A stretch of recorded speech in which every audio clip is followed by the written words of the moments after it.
Hi there!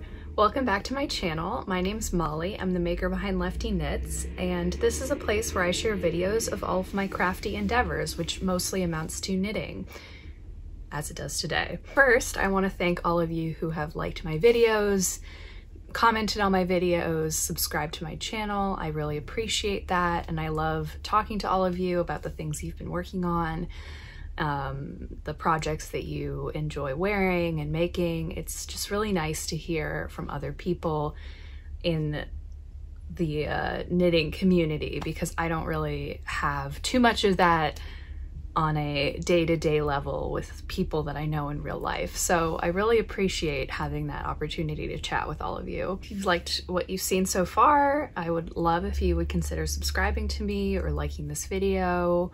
Leave me a comment with what you've been working on. As I said, I'd love to chat.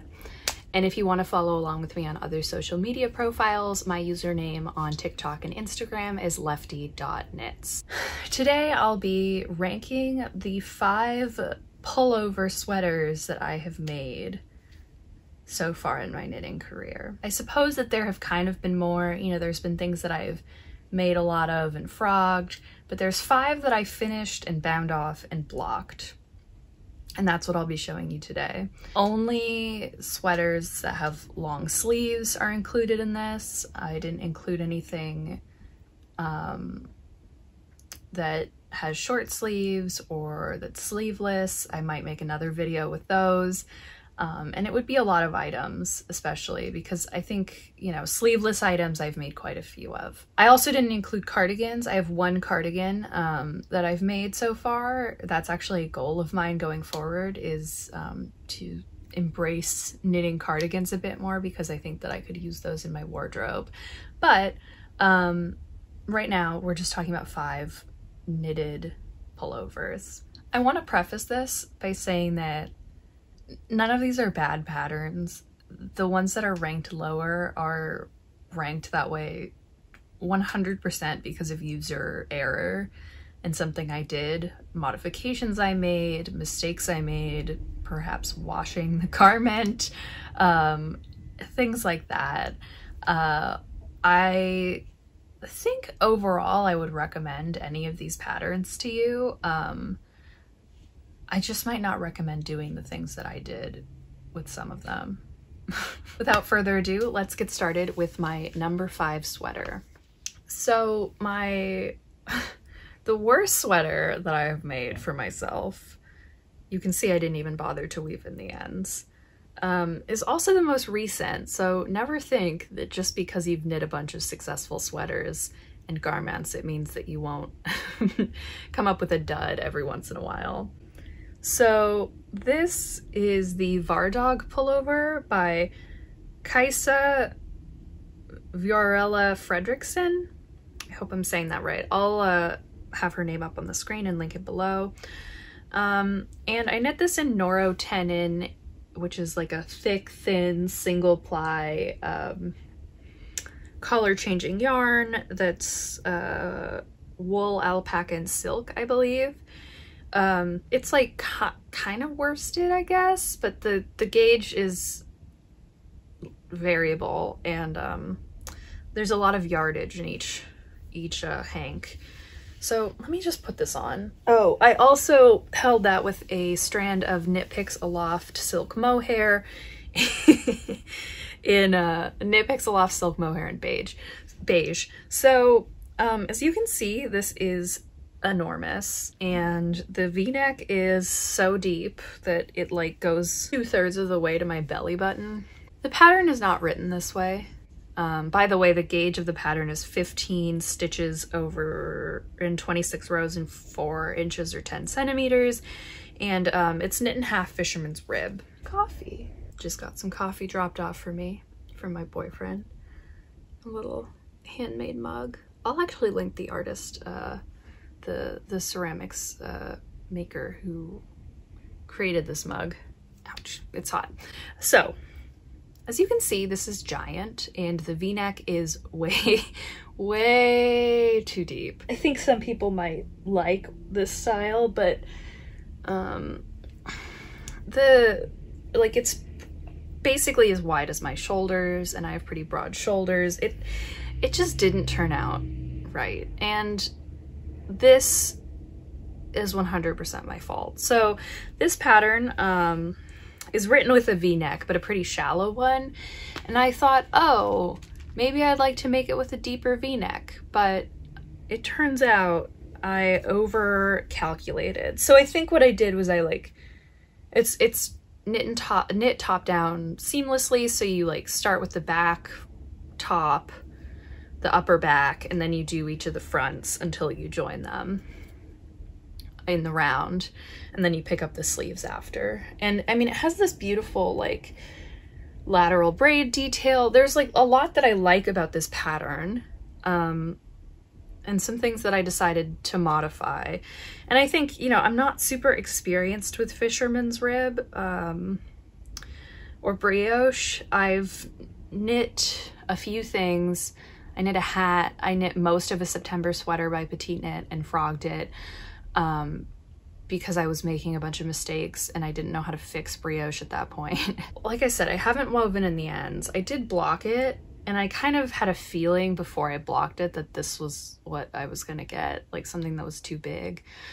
And just like not big in a cozy way, but big in like a really rough way. This has just been in the naughty corner for a few months. I'm not even sure when I actually finished this. I just finished it and really didn't want to look at it because it was like just obviously not right. I tried it on once after I blocked it and I was like, oh no, and I threw it in a drawer. So now that I've taken it out of the drawer, I might try to frog it. I think frogging mohair and single ply yarn seems a little bit like my version of hell, but I mean, I think I have to do it. And I will say, I think my gauge ended up being pretty off. Like, it opened up a lot, I think, when I blocked it. And I knit, according to my Ravelry, which I checked, I knit the extra small, which should have yielded me a bust circumference of 37 inches. Now my bust is about 36, 37 inches, and you can see that there's like so much extra here. So overall, this one was totally a fail, and it was totally on me. Now that I have dragged this out of hiding, perhaps now it's time to frog it and maybe reknit this sweater at a tighter gauge and with the V-neck as written. All right, my next sweater is also a victim of a user error. So this is my Trescau pullover by avec Anna. I made it in Malabrigo Rios in the colorway Cake Y. I talked about this in my most worn knits video. It's something that I still get a lot of wear out of, but as I mentioned, I partially felted this, so it like, I'll put it on. It still fits okay, but I feel like it kind of changed the like dimensions of the armpit. Like, it feels like now the armpit's really deep and the sleeves are kind of narrow and they're really short, which I actually don't mind that much, but like it just sort of changed the proportions and it made the sweater feel like crunchy almost. Like when I stretch the sweater like this, it like makes this like noise. I mean, I still wear it and I still do like this. It's just like, it doesn't feel as nice anymore.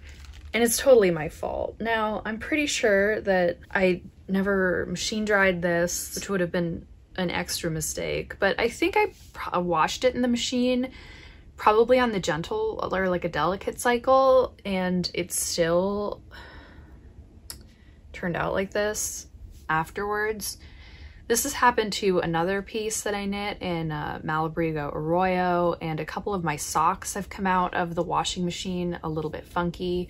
So overall, I think the lesson from this that I didn't quite learn right away, because at this point I hadn't finished any socks, is that you should never machine wash your knits. Or at least I won't be machine washing my knits until I'm, you know, in a place where I perhaps own my house, or at least am buying my own fancy washing machines that have like lots of nice settings as opposed to like communal ones or ones that just came with my kind of crappy house. So, I mean, I talked a lot more about this one in my most worn knits video, so I will let you watch that if you want a little bit more detail. This was the first pullover I ever made, and it's a bummer that I kind of messed it up this way, but I mean, it's definitely still wearable. All the rest of my sweaters, besides the Vardog, are wearable, so it's all right. And it was a good learning experience. My number 3 sweater is the Dark Water by Jennifer Steingass. So I made this with Mrs. Crosby hat box, which is a discontinued yarn, a sport weight yarn that's a blend of merino with a little bit of silk and cashmere in it. Feels really nice. Now this pattern is written for fingering weight yarn, but the gauge is something like 22 stitches over 4 inches, which is like not something that I feel like I could achieve, especially with color work in a fingering weight yarn and have it look like good. Maybe some people can, but I found that I hit gauge just fine with this yarn. It looks really nice. I do really love the yarns. I don't know how well it's going to come off, but like this gray that I used as the main color has some like hints of pink in it, and it's just like a nice light sort of warm gray.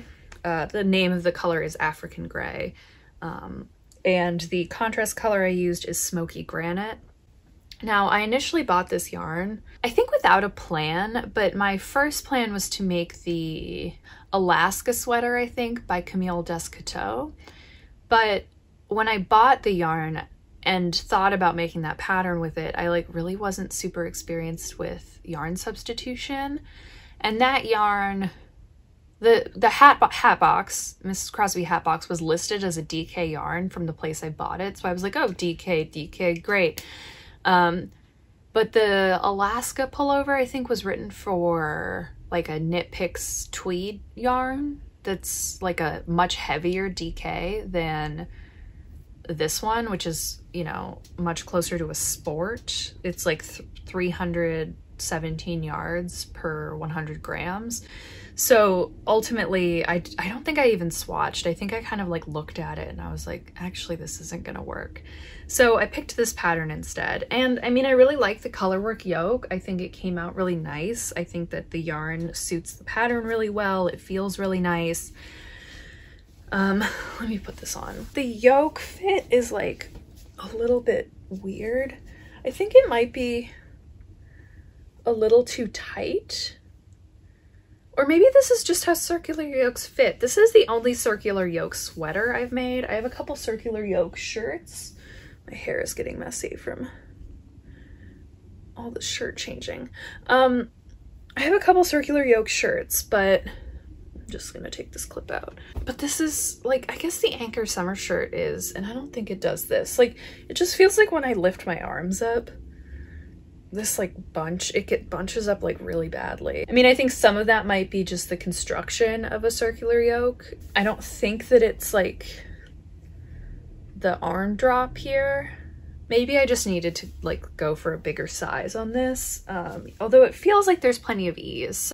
Maybe it's like the color work. I knit the color work tighter. I don't really know. I don't love the bunching. I guess I don't have to reach over my head that often in my daily life.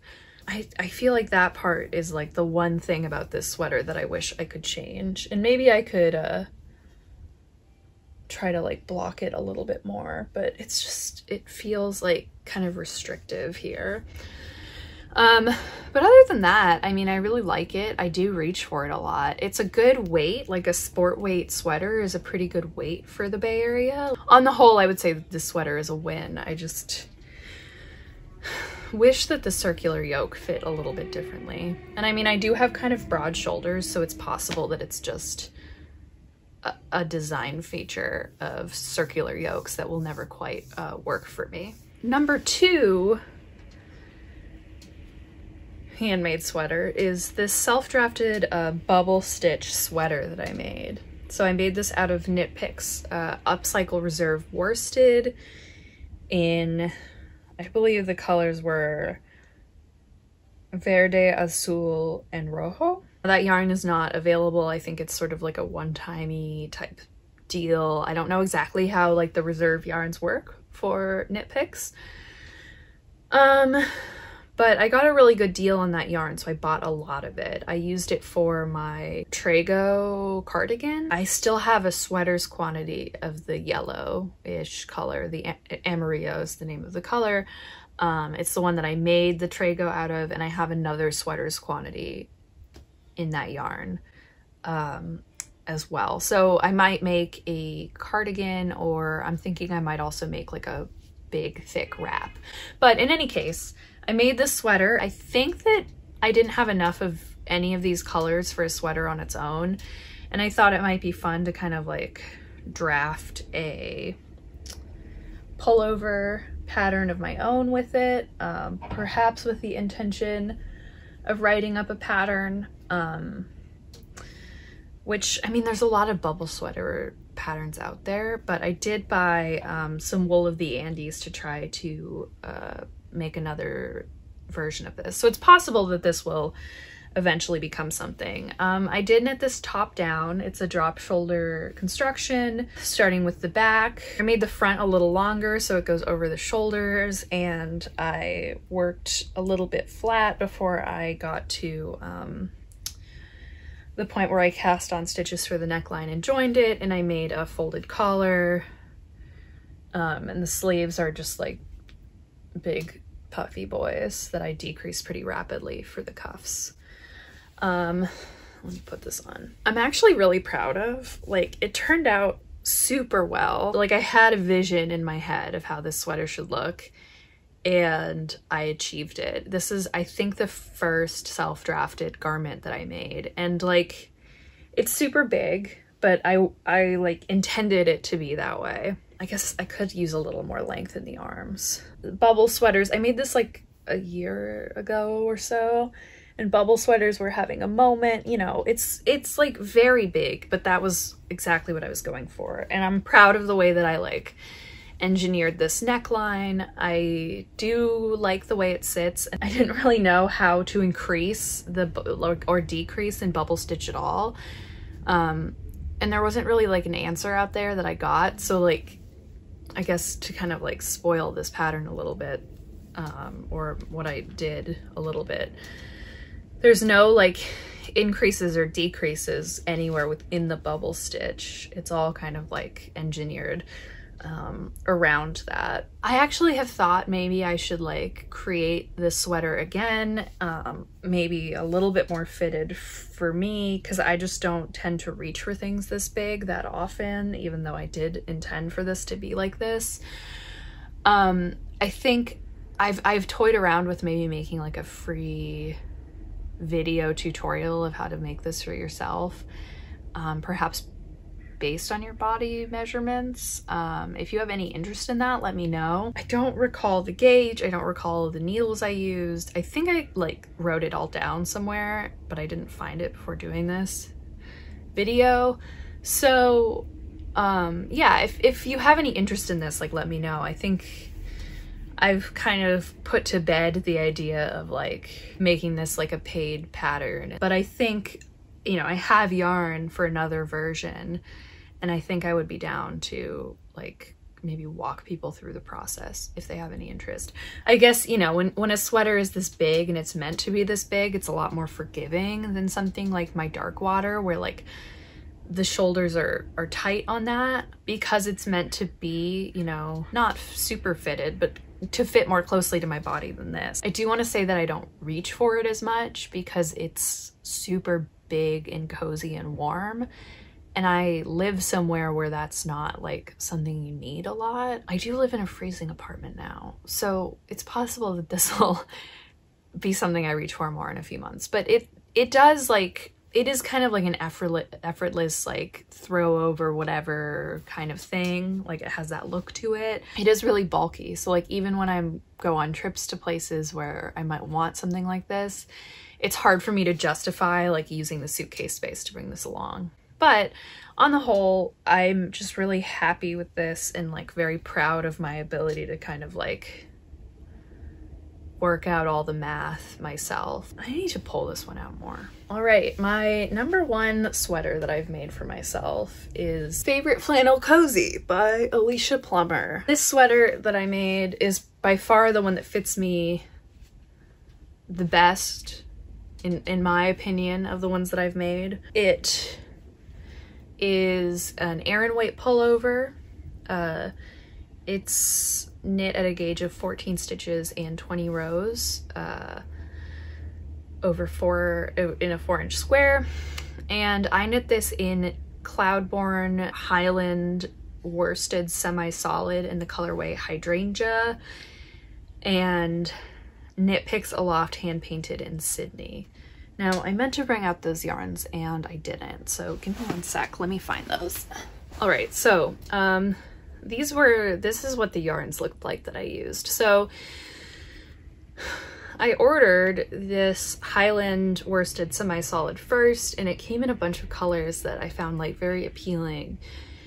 And this hydrangea is like a little bit different than a lot of colors that I would have picked, but I settled on it for some reason. And I just didn't like love the way that the color looked when it showed up. I thought it just was kind of flat. It didn't really like have the effect that I wanted. So I had a sweater's quantity and I just kind of like held on to it, not really knowing what my move was gonna be. But then at a certain point, Knit Picks was discontinuing their hand painted Aloft, which is their silk mohair yarn. And I saw that they had this color on sale, the Sydney, which may look familiar because it is the mohair I talked about in my last episode for pairing with the new yarn I got at Firebird Yarns. And obviously when you're going off of pictures online, it's like kind of hard to tell, but I was like, oh, you know, they're both purple, or I guess this is kind of pink, but they're both sort of in like a similar-ish color family. Like maybe the variegation in the mohair will kind of like add some visual interest to this like yarn color that I don't love, and the fact that it seems like, you know, darker than the yarn, you know, like it just, I felt like maybe it could add some depth to this yarn. And I really think that it did. So, you know, this is what the final product looks like. I forget which size I knitted because I never even made a Ravelry project for this. I think I made it really fast. You know, I have like a good amount of ease. I think I was like right on gauge. It fits really well. I think the armhole depth is like probably the closest to my actual like underarm, and I think that that kind of like makes it fit well. Like it has ease in the bust, but like it does have slightly more fitted arms and like a closer fit on the shoulders, which I actually really like. It's a top-down pullover. It's knit in all over Andalusian stitch. I know that there's a few other patterns out there that are knit in that stitch. Like the Knit Pearl Girl has a bunch, and I think I ended up settling on this one just because the gauge matched really well with what I was looking for after I made a swatch. So I'm really happy with the way that the mohair and the yarn itself ended up playing together. I think that it did add a lot of depth, and it kind of changed the color into something that was more, I mean, I wear pink. It's not that I don't wear pink, but I think this shade of pink is like a little bit hard. So it changed it into something a little bit more like on the purple side when paired with this mohair. So on the whole, I think it like fits incredibly well. Now, the one issue is that the neckline is kind of messed up, and that is on me, as with all the other mistakes in my patterns that I've showed you today. So the pattern, I think, has like a brioche neck, like a brioche collar. And I was like, no, I love a folded collar. I'm gonna do a folded collar. But I like didn't make it long enough, and I maybe didn't use a needle size small enough because it kind of like sticks out. Now that I'm talking about it here, I feel like I probably should cut the neckline out and remake it. I wish I remembered what needle size I used for this sweater, but I could probably, like, I'll probably end up cutting out the neckline, which I did add on after, so it should be fine. And I have some extra yarn, and I'm sure I would be able to salvage some of this. Just cut out the neckline, mess around with a few different needle sizes, see kind of how it was looking, and just redo the neck on this. Because I feel like if it was like maybe a little bit longer, maybe I'll try the neckline in the pattern. If it just like sat a little bit flatter, it would be like the perfect sweater. This is pretty warm because it is an Aran weight, but I do find that it's like been very versatile. And because it's like a little bit slimmer than the bubble sleeve or the bubble stitch pullover, I find that it's easier to like bring around with me, and like I bring it to the office, which is really cold, and wear it kind of like instead of a sweatshirt. I do find it like a little bit scratchy on my arms. I'm not sure that I'm like, the yarn isn't super soft, but I don't really mind that so much. And I feel like I feel it less when I'm like warm. Like right now I'm pretty warm wearing this. Yeah, this is my favorite sweater that I've made. I have quite a few sweaters in the works, sweaters of my own design, sweaters. I have a sweater by Andrea Mowry, which I talked about in my last episode as well, where I talked about also trying to use up the rest of this mohair. I think this is like the second to last sweater I made. If I recall correctly, I made this before the Vardog pullover. Either way, I made it around the same time. So it's kind of funny that I feel like my like best fitting, like most successful sweater